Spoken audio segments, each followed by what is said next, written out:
Hey, what's going on, guys? Jordan here. Absolutely so beast. On Xbox Live, absolutely beast. Today I'm bringing you guys a race on Forza Motorsport 6.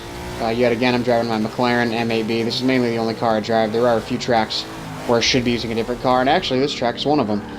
This is Road America West, which is a shorter version. And yeah, that line there where you go over the speed limits to get some air, that's actually the appropriate line to take. You used to take it that way on Forza 5, and I didn't know that you could do it that way on here. I thought it actually dirtied the lap, so I never did it. And then a while back we saw someone do it, and I just did it, you know, just to be funny, and it actually didn't dirty the lap. And then from then on out, I've taken it that way ever since. So, but the reason I brought you guys this race is because this was a new fastest time for me on this track. Definitely not a blazing time by any means. It ranks me like 312 in the Americas, which, you know, there's a lot of work ahead of me if I want to get up to a respectable time, but so that's a pretty good turn there. But this was basically a flawless race for me. This coming up right here is the best turn I took all race. Absolutely epic right there. Full gas on the exit. Didn't even lift off. It's just unflinching, man.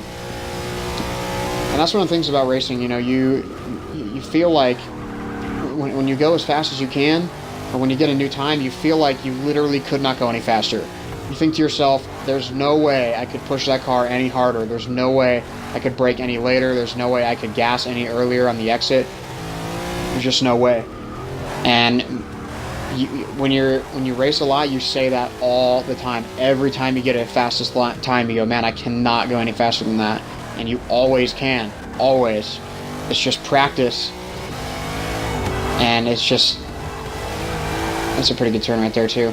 You have to practice, and you'll get faster just overall. It's not like one turn. Like for me, this lap here, I did have one little mix-up where I had to lift off for a second and correct the front wheels.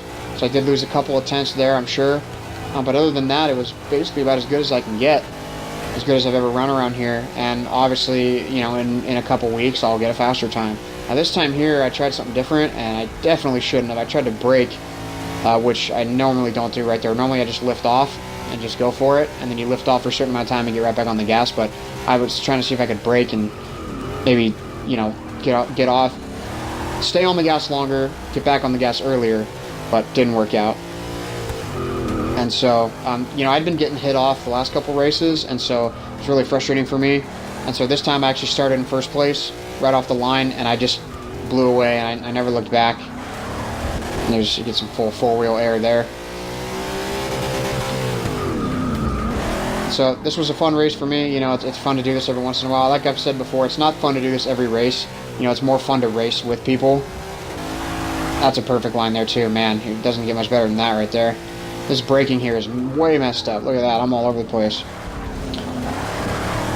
But it's nice to get out in front and have a good time and run a fast time every once in a while, and sort of just stretch your legs a little bit, so to speak. So thank you guys for checking this out. I've been trying to upload content daily. Make sure you check out my channel. There's plenty of other content. There's about 100 videos on there. And make sure you check it out, guys. Thanks so much for taking the time to check this one out. Catch you next time.